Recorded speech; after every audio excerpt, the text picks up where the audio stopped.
আবার পাশের ঘরে ভাইয়া ভাবির ঝগড়া হচ্ছে। এরা কি ক্লান্ত হয় না নাকি? রাশেদের বিরক্ত লাগে। ওদের বিয়ে হয়েছে 5 বছর, মনে হয় না 1 মাস টানা ঝগড়া না করে ওরা কাটিয়েছে। কিছু না কিছু নিয়ে লেগেই থাকবে, পুরোপুরি অসহ্য। ভাইয়া একটা বললে ভাবি 10টা শোনায়। সারাদিন অফিস শেষ করে আসার পরে একটু যে আরাম করবে তার উপায় নেই। চিৎকার চেঁচামেচি চলতেই থাকে। শাহেদ মানে রাশেদের বড় ভাই, ওর জন্য রাশেদের মনে মায়া হয়। বেচারা বউকে কন্ট্রোল করতে শেখেনি, তাও নাকি বিয়ের আগে আবার 2 বছরের প্রেম ছিল। রাশেদের ভারী অদ্ভুত লাগে। তখনই তো মেয়েটাকে চিনে যাওয়া উচিত ছিল। বিয়ের প্রথম থেকেই ভাবি ভীষণ স্বার্থপর, কেন যেন নিজেরটা খুব ভালো বোঝে। অন্তত রাশেদ তাই জানে। রাশেদের মা রাহেলা বেগম তো এখন সরাসরি শাহেদকে বলে দিয়েছেন সে চাইলে আলাদা বাসা ভাড়া নিয়ে থাকতে পারে। প্রথমত সংসারে শাহেদ টাকা দেয় কম, তারপর আবার সেটা পুষিয়ে দেওয়ার জন্য তার বউ যে গায়ে গতরে একটু খেটে দেবে তাও করে না। শাহেদ ব্যাপারটা বুঝলেও সে নিরুপায়। রাশেদ কানে হেডফোন দিয়ে এদের ঝগড়া থামার অপেক্ষা করছে। এই দিক থেকে শ্রাবন্তী খুব ভালো একটা মেয়ে। মায়ের পছন্দে শ্রাবন্তীর সাথে রাশেদের বিয়ে হয়েছে 1.5 বছরের কিছু বেশি। কি সুন্দরভাবে মেয়েটার সংসারটা গুছিয়ে রাখে। শ্রাবন্তীর কল্যাণে মা তো এখন রান্নাঘরে যাওয়াই বাদ দিয়েছে, শুধু সকালবেলা সারাদিনের মেনুটা বলে দেন। এইটুকু মায়ের যা কষ্ট। বাবা মায়ের ওষুধ থেকে শুরু করে সমস্ত কিছু শ্রাবন্তী নিজেই দেখাশোনা করে। যদি অবসর পায় তখন ছাদ বাগানের পরিচর্যা করে, কোরআন তেলাওয়াত করে, বই পড়ে। ওইসব কুটকাচালি বাংলা হিন্দি সিরিয়াল দেখে অথবা বড় ভাবির আচরণ দেখে মেয়েটা এতদিনেও বিগড়ে যায়নি। রাশেদ আসলে ভাগ্যবান, যদিও সে সেটা শ্রাবন্তীর সামনে স্বীকার করে না, কিন্তু কখনোই সে শ্রাবন্তীকে অবহেলা করে না। বিয়ের রাতেই শ্রাবন্তীকে যা বলার তা বলে দিয়েছে। ওর পরিবারকে যদি শ্রাবন্তী নিজের বলে মনে করতে পারে তাহলেই কেবল এখানে তার জায়গা হবে, অন্যথায় দেনমোহরের টাকা নিয়ে সে যে কোনো সময় বের হয়ে যেতে পারে। এবং এই কথাটা এত ভালো কাজ করবে শ্রাবন্তীর উপরে তা সে সময় রাশেদ বুঝতে পারেনি। অবশ্য কথায় কাজ হয়েছে নাকি শ্রাবন্তী মেয়েটাই এমন সেটা রাশেদ জানে না। সে যাই হোক, রাশেদ শ্রাবন্তীকে নিয়ে ভালোই আছে। তবে সব ভালো লাগার মধ্যেও একটা মন্দ লাগা আছে, যার কারণে প্রায় রাতে রাশেদের ঘুম ভেঙে যায়। তার বড় ভাইয়ের বিয়ে হয়েছে 5 বছরেরও বেশি, অথবা কাছাকাছি, ঠিক মনে নেই, কিন্তু ওদের কোনো বাচ্চা নেই। এই বিষয়ে মা যখনই কথা বলতে যায় ভাইয়া অকপটে বলে সেই সিদ্ধান্ত আমরা নেব, দয়া করে এই ব্যাপারে তোমরা নাক গলাতে আসবে না। ভাইয়ার মুখে এ কথা শুনে রাশেদের প্রায় মনে হয় সমস্যাটা শাহেদের নিজের নয় তো, তা না হলে ও নিশ্চয়ই ভাবিকে কিছু না কিছু দোষ দিত। আর এখন বিয়ে 2 বছর হতে চললেও রাশেদ নিজেও কোনো খুশির সংবাদ দিতে পারছে না। রাশেদ শুনেছে এটা অনেক সময় জেনেটিক্যাল ব্যাপার হয়, মানে ভাই বোন ভাই ভাই একজনের এ ধরনের সমস্যা থাকলে আর একজনের থাকার সম্ভাবনা থাকে। অবশ্য সে নিশ্চিত না, কোনো একজন ডাক্তারের সাথে পরামর্শ করতে হবে। আবার পরামর্শ করতেও ভয় লাগে, যদি দেখা যায় সত্যিই সমস্যাটা তার, তখন কি হবে? তবে আসল কথা এই যে এখনও শ্রাবন্তী এই বিষয়টা নিয়ে তাকে কিছু বলেনি, আর মা নিজেও না। আচ্ছা, মা কি কোনো কিছু আঁচ করতে পেরেছেন? হয়তো পেরেছেন। মায়ের মন সব বোঝে। মা এখন শাহেদকে কিছু বলে না, আর তাকে যে বলবে না এটাই স্বাভাবিক, কারণ তার আয়ের সংসারের বেশিরভাগটা চলে। শাহেদ অল্প যা কিছু পায় তা দিয়ে শুধুমাত্র মান সম্মান রক্ষা করে। কান থেকে হেডফোন খুলে রাশেদ শ্রাবন্তীকে খুঁজতে লাগলো। ও ছাদে দাঁড়িয়ে আছে, নীল সাদা রঙের একটা সালোয়ার কামিজ পরা, হালকা বাতাসে ওড়নাটা উঠছে। রাতের এই স্নিগ্ধতায় শ্রাবন্তীকে সুন্দর লাগছে। এত রাতে এখানে কি করছো শ্রাবন্তী? ক্লান্ত লাগছে তাই একটু তাজা বাতাস নিতে এসেছি। জানি সারাদিন তোমার ওপর দিয়ে অনেক ধকল যায়। ভাবি তো কোনো কাজই করে না। শ্রাবন্তী কিছু বলল না। অবশ্য কিছু বলবে না এটা রাশেদ জানে। ওরা আবার ঝগড়া করছে। ভাগ্যিস তুমি এমন মেয়ে নও। ওরকম হলে তো দেনমোহরের টাকা দিয়ে তুমি আমাকে রাস্তা দেখিয়েই দিয়েছিলে। সমস্যা কোথায়? আরে আশ্চর্য, তুমি ওসব কথা মনে রেখেছো নাকি? বিয়ে রাতের প্রত্যেকটা শব্দ মানুষ মনে রাখে। আমিও রেখেছি। ওসব ছাড়ো, তুমি আসলেই ভালো মেয়ে। তুমি আমার সাথে কখনো ঝগড়াঝাটি করনি, কখনো কোনো বায়না ধরনি। এটা করো না, ওটা করো না এসব বলে আমার মাথা নষ্ট করনি। ভাইয়া ভাবির ঝগড়ার যন্ত্রণায় যথেষ্ট।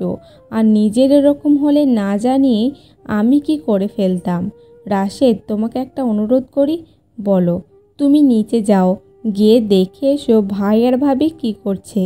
মানে ওদের পার্সোনাল সময়ে আমি কেন গিয়ে নক করব? জানি এটা অভ্রতর মতো কাজ। তুমি তো একটু আগে বললে আমি কখনো বায়না করিনি। আজকে না হয় এই বায়নাটা করলাম।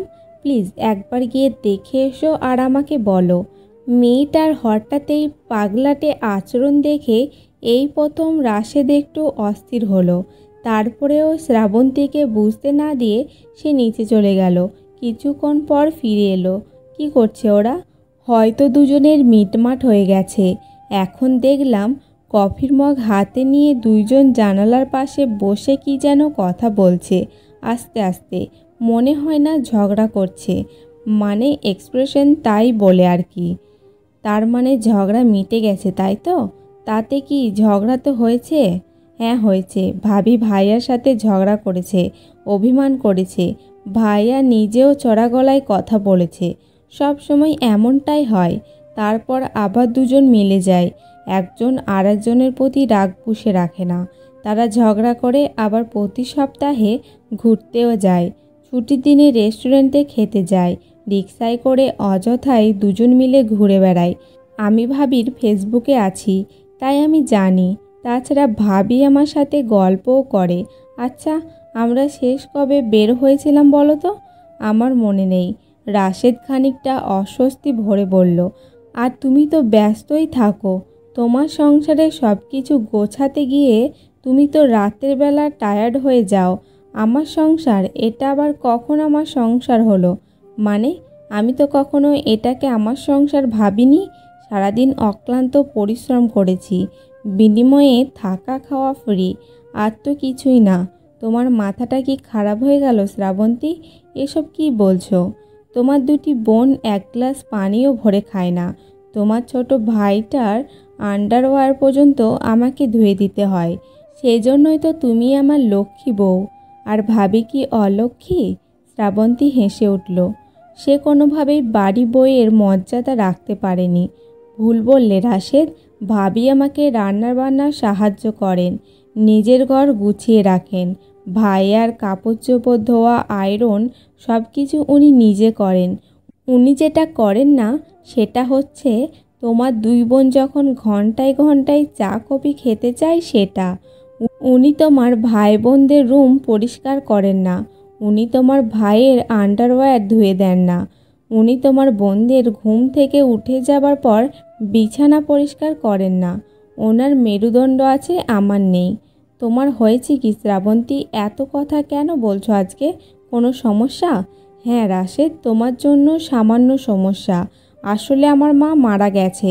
তুমি আসার আধ ঘন্টা আগেই ফোন এসেছিল। গত 2 মাস ধরে মা আমাকে দেখতে চাইছে। আমি তোমার মাকে বলে বলে ক্লান্ত হয়ে গেছি।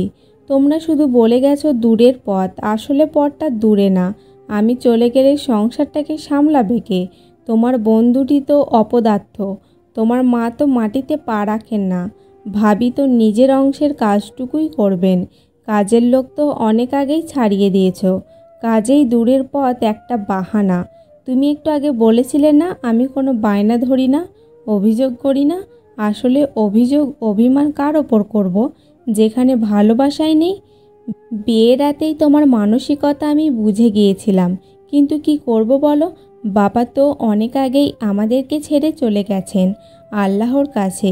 বিধবা মাকে নিজের সংসার ভাঙার খবর দিয়ে কষ্ট দিতে চায়নি, সে মাও চলে গেলেন। আর সবচেয়ে মজার ব্যাপার কি জানো? যখন আমি খবরটা পেলাম, কাঁদতে কাঁদতে তোমার মাকে জানালাম। তিনি পান চিবোতে চিবোতে বললেন, এখন রাত হয়ে গেছে, কাল বরং রওনা দিও। তুমি তো আর কবর খুঁড়বে না। আর শোনো, রাতে চালের আটা রুটি করো। তোমরা কি মহান, তাই না? এখন আর কোনো সমস্যা নেই। আর তোমাকে আর একটা কষ্ট থেকেই মুক্তি দিতে চাই। আমার বাচ্চা হচ্ছে না কথাটা ভুল। আসলে আমি কোনো প্রাণ দুনিয়াতে আনতে চাইনি, কারণ আমি জানতাম কোনো না কোনো একদিন এই দিনটা আমার সামনে আসবে। তখন যেন সেই ছোট্ট মায়াভরা মুখটার দিকে তাকিয়ে তোমার মতো মানুষের সাথে সারা জীবন আমার সংসার করতে না হয়। আমার ব্যাগ গোছানো আছে, আমি চলে যাচ্ছি সারা জীবনের জন্য। দেনমোহরের টাকা লাগবে না, ওটা মাফ করে দিলাম। শ্রাবন্তী নিচে চলে গেল। কিছুক্ষণ পর রাশেদ নিচে নেমে দেখল শ্রাবন্তী সত্যিই চলে গেছে, কাউকে কিছু না বলে। ভাইয়া ভাবির ঘর থেকে হাসির শব্দ আসছে, সাথে টিভির সাউন্ড। মনে হয় কোনো মজার সিনেমা বা অন্য কিছু দেখছে। নিজের ঘরে বসে সিলিং ফ্যানটার দিকে তাকিয়ে রাশেদের মনে হলো একটা কথা শ্রাবন্তী ঠিকই বলেছে, যেখানে ভালোবাসা নেই সেখানে অভিযোগ বা অভিমান একেবারেই অবান্তর। শ্রাবন্তী নিজের বাড়ি পৌঁছে ভীষণ অবাক হয়ে গেল। তার আগেই রাশেদ সেখানে উপস্থিত হয়েছে। কে জানে কিভাবে, হয়তো প্লেনে করে এসেছে। মায়ের লাশ দাফন কাফন এমনকি মিলাদ সব কিছু রাশেদের তত্ত্বাবধানে খুব সুন্দরভাবে হলো। শ্রাবন্তী, আমায় মাফ করো। আমার চোখে বোধ হয় পট্টি বাঁধা ছিল এই পুরুষতান্ত্রিক সমাজের। এখন থেকে তুমি গর্ব করে বলতে পারবে, এটা আমার সংসার। আমি তোমাকেই সেই সংসারটা উপহার দিতে চাই। বিনিময়ে তুমি শুধু আমাকে ক্ষমা করে দাও, আমরা সব নতুন করে শুরু করব। শ্রাবন্তী রাশেদের হাত ধরে এই প্রথমবার প্রায় চিৎকার করে কাঁদতে শুরু করলো, যেন মনের সমস্ত যন্ত্রণা একেবারে বের করে দিচ্ছে। রাশেদ শক্ত করে ওকে বুকের মাঝে জড়িয়ে ধরল।